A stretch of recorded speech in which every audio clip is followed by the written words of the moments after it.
Hi everyone, glad to have you back. Today I've got a story to share, and it's a personal one. Let me start with a question. How long can someone put up with being disrespected in a relationship before they finally break? How many times do you bite your tongue to keep the peace? How many moments do you downplay, telling yourself it's not that deep? For me, what happened at her birthday party? That was it, the final crack in the dam. That night changed everything. And I'm going to tell you exactly what happened, just how I saw it. So before you jump to conclusions, stick with me till the end. Because the truth is, I didn't just wake up one day and decide to leave. This ending was stitched together by years of overlooked moments. Things said in passing, things left unsaid, problems I tried to fix, red flags I excused. But that night, something inside me snapped. And once it snapped, there was no going back. Every tragic love story starts with something beautiful. Mine began with Pamela. From the moment I met her, it was like time hit pause. She had this quiet, radiant confidence that stopped me in my tracks. Yes, she was beautiful, but it was more than that. She was sharp, funny, and she knew how to hold a conversation that made you want to keep talking. The more we spoke, the more I felt drawn in, like we just fit. And back then, you couldn't have convinced me otherwise. I believed with everything in me that she was the one. We moved fast, so fast, but it felt right. When I proposed and she said yes, I genuinely thought I had it all. But after we got married and started living together, things began to shift. Little habits started showing up. Stuff I hadn't seen before. I told myself it was just the normal growing pains of marriage. Nobody's perfect, right? And I loved her, so I looked past it. Gave her the same grace I'd hoped for in return. What I didn't see then, what I understand now, is that those little things were signs. Warnings I missed while we were caught in that honeymoon haze. And soon, those quirks became cracks. Harder to ignore. I've always imagined myself as a family man. Just a couple of kids running around the house, laughter echoing through the walls. I grew up believing that having children was one of the cornerstones of a full life. It was never a question for me, just something I assumed would happen. So when I married Pamela, I naturally believed we were aligned on that dream. We never sat down and truly talked about it. And looking back now, that silence was a mistake, mine. I thought marriage meant shared goals, a shared future, a family. She never gave any indication otherwise during our time together. So in my mind, it was already settled. But not long after the wedding, when the haze of newlywed life began to lift, she told me, calmly, almost casually, that she wasn't thinking about kids anytime soon. She wanted to focus on other priorities. Her words caught me off guard. Still, I didn't argue. I stayed quiet. I told myself it was fine. That time would change things. That eventually, she'd feel it too. The shift, the ticking clock, the desire to start a family. I thought I was being patient. But deep down, I knew I was lying to myself. I saw the red flag. I just didn't want to deal with what it meant. Pamela had this way about her. Something that became clearer with every passing month. When she wanted something, it wasn't a topic for discussion. It was a decision. Non-negotiable. Final. Back when we were dating, I didn't mind. I wanted to make her happy. I'd bend, stretch, do whatever I could to meet her needs. But in marriage, it wasn't just about gestures anymore, it became a pattern. Her need for control didn't stay confined to small decisions. It expanded until it colored everything we did. And slowly, I began to feel invisible. Like my opinions, my needs, my dreams, they were just background noise. And then there was the tone, the way she spoke to me. Not loud, not cruel. Just condescending. Subtle digs. Little reminders that in her eyes, she was the one making sacrifices, not me. Even when she agreed to something I suggested, it was never framed as compromise. It was settling. That word cut deeper than she probably knew. Because every time she said it, it sounded like she was doing me a favor by staying with me. Like I was some burden she graciously chose to carry. I started to feel like I was always trying to measure up, chasing a standard she kept just out of reach. And while I worked full-time and carried most of the financial load, I still showed up at home, cooking, cleaning, doing my part. She worked too, yes, but it was like none of what I did counted. She made it feel like she was the real engine behind our life, like I was just lucky to be along for the ride. That imbalance, it started to gnaw at me. No matter how much I gave, it never felt like enough to earn her respect. I was doing everything I could to keep our life running smoothly, but in her eyes it barely registered.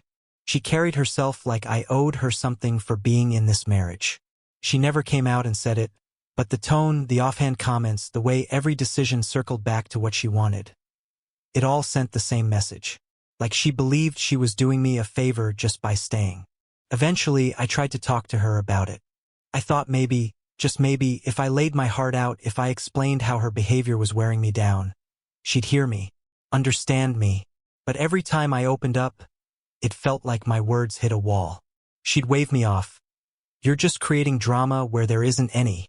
The more I tried, the more she shut me down. And with each dismissal, the space between us grew wider. She didn't reach across it. Didn't even seem to notice it was there. I started staying late at work, spending more time in my study, anywhere but home, because home had turned into a place of silence and tension. A place where love used to live, but now felt cold and unfamiliar. We barely spoke, and when we did, it was nothing more than surface-level chatter. For months, that's how we lived. Two strangers under one roof, passing each other like ghosts. The only time we played the part of a couple was in public. At parties, with friends. In those moments, we slipped on our smiles like costumes, pretending we were fine, pretending we still fit. But as soon as the night ended and the crowd disappeared, we'd retreat. Back into silence. Back into separate corners of the same house. Parallel lives, never touching. And then came her 30th birthday. For me, it felt like a flicker of hope. A chance to bridge the growing distance, to remind her, and maybe even myself, that I still cared. That I wasn't ready to give up just yet. I wanted to make it special. I wanted to make her feel seen again, loved again. But I'll be honest, I didn't even know where to start. And then one evening, she walked into the living room and offered a suggestion. I think I'll throw a small party for my 30th, she said casually. That was my opening, the moment I'd been waiting for. A chance to show her that I still cared, that I was willing to try to fight for us. Without missing a beat, I offered to take over the entire thing. Let me handle the party, I said. You don't have to lift a finger. She smiled, really smiled, and kissed me. I could see it on her face. Relief, maybe even gratitude. And in that moment I felt hopeful. Like maybe, just maybe, this could be the start of something better. I poured everything into the planning. Called in an event planner. Discussed every detail, colors, flowers, lighting, food, music. It had to be perfect. No corners cut, no room for complaints. I wanted her to feel celebrated, cherished. When the day finally came, the house looked stunning.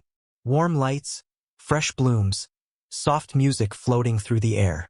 I stood back for a moment and let myself feel it, that flicker of pride. I'd done this for her, for us. Guests arrived in waves, friends, co-workers, even some faces I didn't recognize. But that didn't matter. Pamela lit up the room like she always did. Radiant, magnetic. She floated from conversation to conversation, laughing, smiling, effortlessly charming everyone. She looked incredible, more beautiful than I'd seen her in months. I kept watching her, thinking about the quiet moment we'd share once the party ended. The private gift I'd gotten her. The words I'd been saving. Maybe, just maybe, we could finally talk. Really talk. I held on to that hope as the night rolled on. Laughter echoing, glasses clinking, music humming beneath it all. Then it was time for her speech. She stood up, smiling wide, and thanked everyone for coming. She spoke about feeling loved, about how grateful she was for the people in her life. She talked about turning 30, how things had changed, how far she'd come. And then, with a soft laugh and that familiar sparkle in her eye, she looked around the room and said, "Yeah, everything's been perfect. Aside, I guess I kinda settled for Gary." The words landed like a punch to the chest. The room around her burst into laughter. Cheerful, amused, unaware. They thought it was playful. maybe even cute. But I didn't laugh. Couldn't. The second she said it, the world tilted. My ears rang, my stomach turned. That phrase, it wasn't new. I'd heard it before, tossed around in arguments like a casual insult. But this time, she said it out loud, in front of everyone. And it didn't feel like a joke. Not to me. It felt like a wound being torn open again. Deep, raw, and still bleeding. She'd just told a room full of people that I was second best. The backup plan. The man she settled for. And they laughed. That's what stung the most. They laughed like it meant nothing. As she moved through the crowd, smiling and sipping her drink like nothing had happened, I stood there, frozen. My jaw clenched, my chest tight. I couldn't stay. Not another second. Without saying a word, I turned and walked away. Past the laughter, past the music, past the people who didn't know what they just witnessed. When I reached our bedroom, I grabbed what I needed. No hesitation, no second thoughts. Just a quiet decision echoing inside me. I wasn't going to keep living in a house or a life where I was treated like an afterthought. Hours passed. I knew she was still out there, entertaining, enjoying what was left of the night. Then my phone buzzed. A message. "Where are you?" I didn't answer. Couldn't. My hands shook with the anger I was holding back. Then came the call. Her name lit up my screen. I let it ring. 5, 4, 3. Finally, I picked up. Before she could speak, I cut in. "I'm tired of your humiliation, Pamela." Tonight was the last straw. Silence. I don't know if it was shock or denial, but she acted like she didn't understand. Like the problem was me. Like I was being dramatic. "It was just a harmless joke," she said. "You're throwing a tantrum over something so little." Tantrum. That word hit harder than the rest. She still didn't get it. She never did. She'd never truly respected me. Never cared enough to see how deeply her words cut. As long as things stayed the way she wanted, my feelings were nothing but noise. I didn't even let her finish her sentence. I ended the call. I didn't need to hear another excuse, another hollow explanation. I already knew where she stood, and it wasn't worth another breath. She kept calling. Again and again. I let each one ring out in silence. I refused to be pulled back into a conversation that would only reopen wounds I was finally starting to let scar over. Then came a message. It was just a harmless joke. "I didn't mean to offend you." I stared at the screen, cold, detached.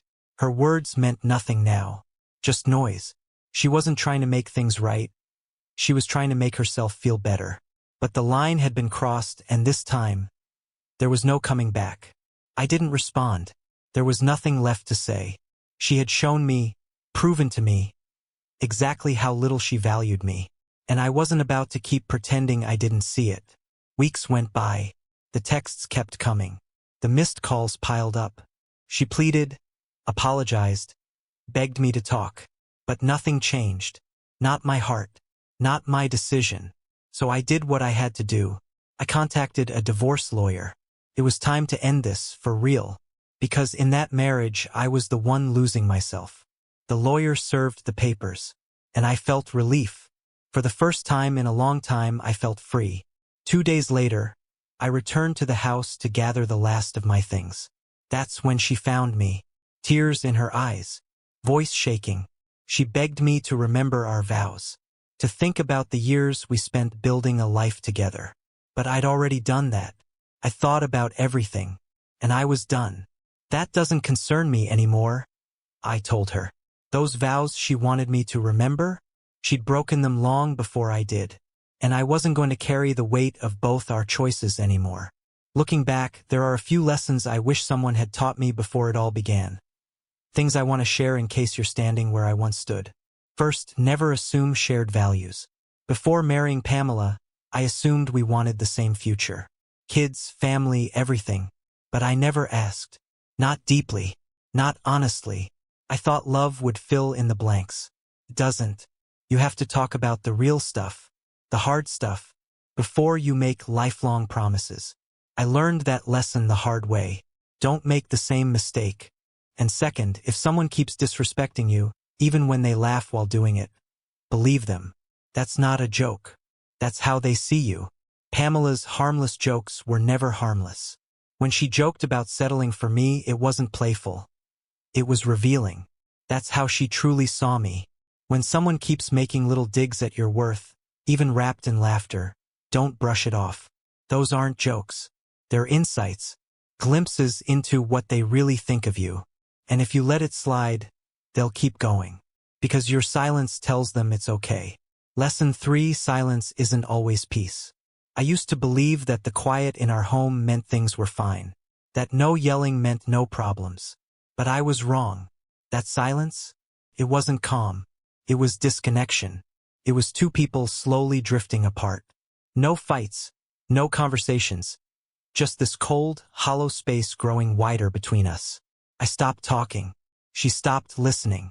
And bit by bit, everything that once mattered burned away in the quiet. So don't confuse silence for peace. Sometimes it's just the sound of something falling apart. Lesson 4. When someone consistently dismisses your feelings, they're showing you exactly how little they value you. When I finally found the courage to speak up, Pamela didn't listen. She called my pain a tantrum, laughed off my words, minimized everything I felt. And in that moment it was clear. She didn't respect me. She didn't see me. If someone can't even pause to understand why you're hurting, they don't care enough. That truth took me a long time to accept. But I did. And I walked away. Now I'm handing the mic to you. What do you think?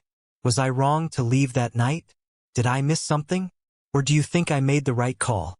If you were in my shoes, what would you have done? Drop a comment below. I'd really like to hear your thoughts. And if you've ever been through something like this, feel free to share your story. Thanks for sticking with me. I hope this helped someone out there. Take care.